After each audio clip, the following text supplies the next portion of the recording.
Selamat malam, selamat bertemu kembali dalam doa dan renungan malam pada malam ini. Mari bersama kita siapkan hati kita. Kita kembali berdoa dan mendengarkan firman Tuhan malam ini. Mari berdoa. Syukur bagimu ya Tuhan, kehidupan terus masih dianugerahkan bagi kami semua. Kami percaya kehidupan satu hari berlalu, Tuhan yang berkenan bagi kami. Saat ini Tuhan, kami rindu untuk kembali mendengarkan firman-Mu. Ya Roh Kudus, mampukan kami untuk mendengar dan memaknai firman-Mu ini dalam kehidupan kami malam ini. Dan kami bersyukur dan berdoa di dalam nama Tuhan Yesus. Amin. Bahagian firman Tuhan yang akan kita dengar malam ini, saya telah memilih dari kitab Efesus pasal 3 ayat 16 sampai ayat 19. Firman Tuhan mengatakan begini: Aku berdoa supaya Ia menurut kekayaan kemuliaannya menguatkan dan meneguhkan kamu oleh Roh-Nya di dalam batinmu, sehingga oleh imanmu Kristus diam di dalam hatimu dan kamu berakar serta berdasar di dalam kasih. Aku berdoa supaya kamu bersama-sama dengan segala orang kudus dapat memahami betapa lebarnya dan panjangnya dan tingginya dan dalamnya kasih Kristus, dan dapat mengenal kasih itu sekalipun ia melampaui segala pengetahuan. Aku berdoa supaya kamu dipenuhi di dalam seluruh kepenuhan Allah. Amin. Saudara, sejauh mana doa itu menjadi bahagian kehidupan kita? Adakah kita telah rutin senantiasa berdoa kepada Tuhan?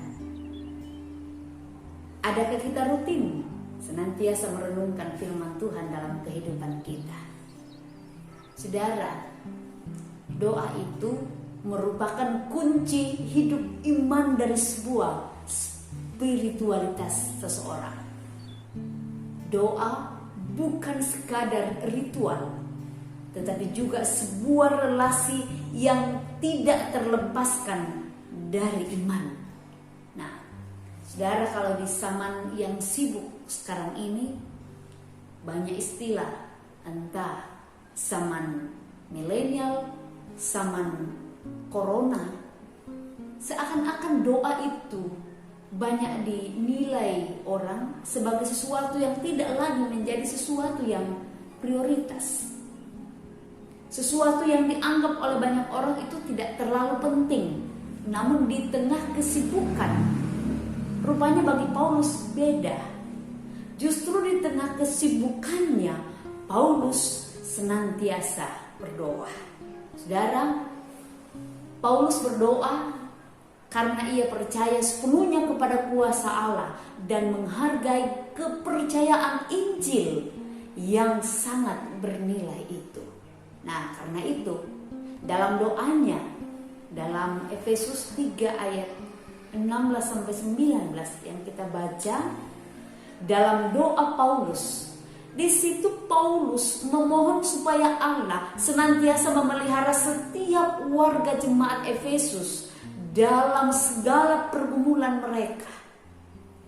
Di situ juga Paulus berdoa, mendoakan dua hal.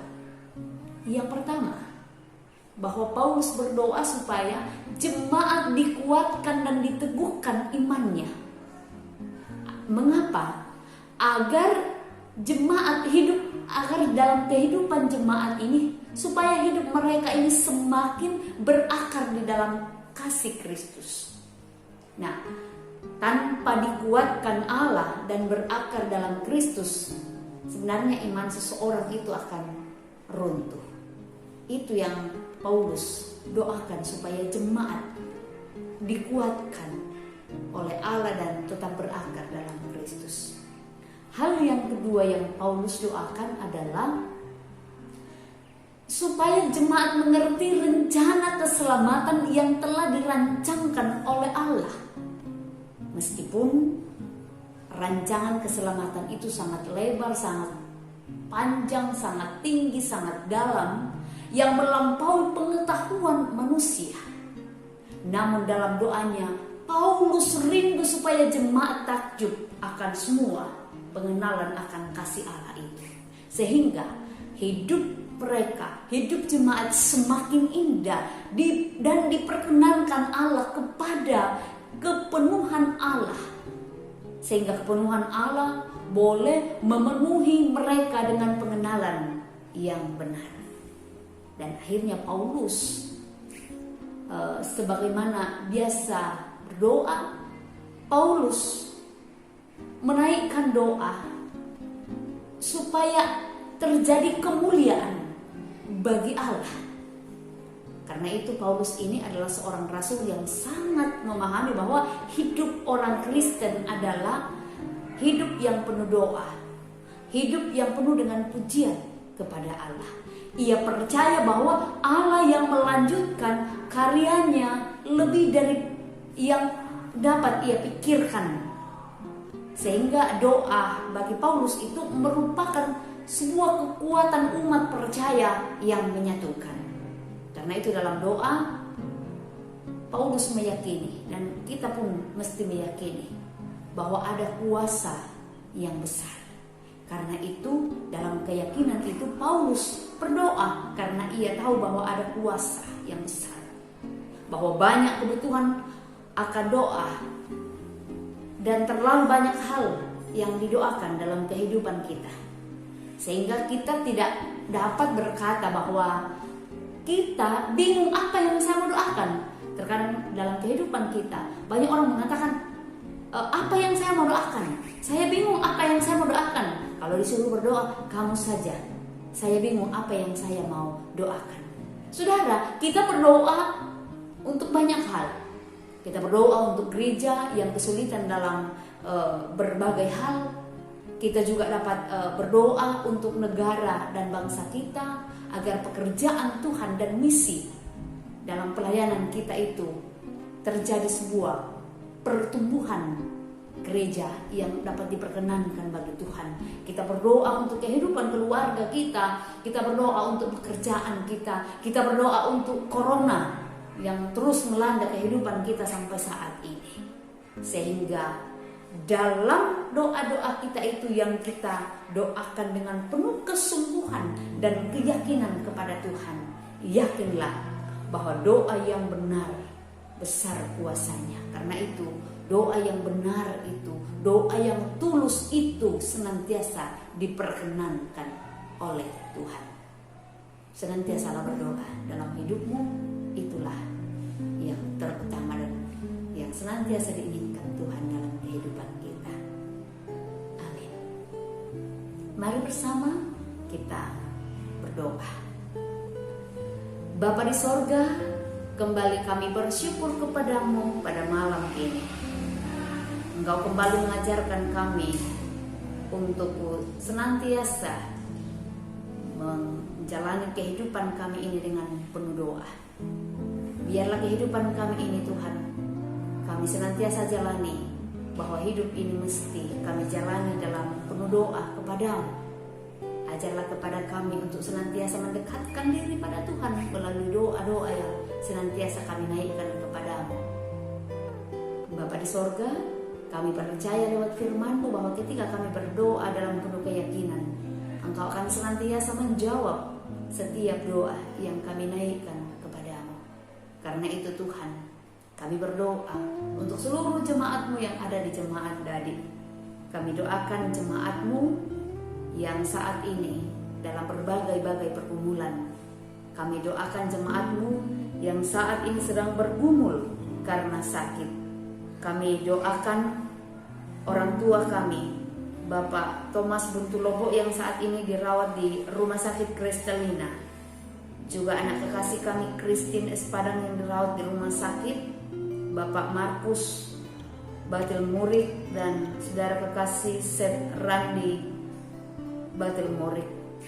Mereka Tuhan saat ini sedang bergumul karena sakit, tetapi kami selalu meyakini bahwa ketika kami berdoa kepada Tuhan dalam keyakinan, maka Tuhan akan menjawab setiap doa yang kami naikkan kepadamu. Karena itu Tuhan, dalam doa kami malam ini, kami berdoa, Tuhan, Engkau yang menyembuhkan mereka.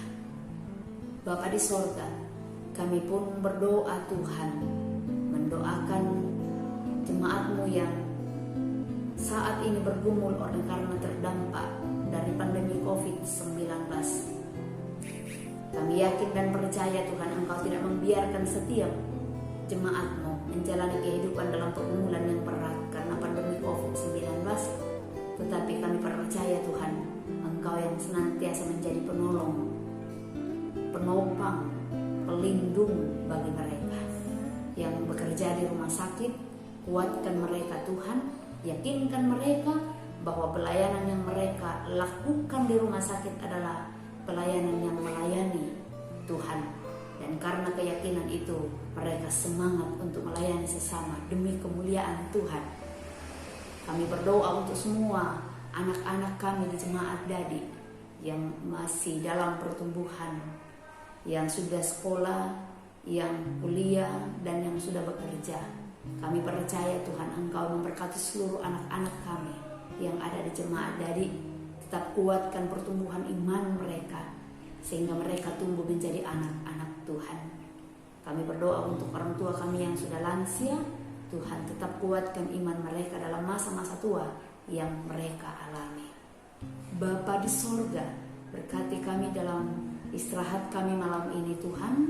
Biarlah kami boleh beristirahat untuk kembali menerima kekuatan pemulihan setelah sepanjang hari kami boleh beraktivitas. Biarlah kami boleh bangun besok pagi dan penuh keberkatan daripada Tuhan. Bapa di sorga, ini doa kami berdoa kepadamu di dalam nama Tuhan Yesus. Amin. Demikian doa dan renungan malam yang kita alami bersama pada malam ini. Tuhan Yesus memberkati seluruh jemaat Dadi. Bongi melo lako kita solanasan.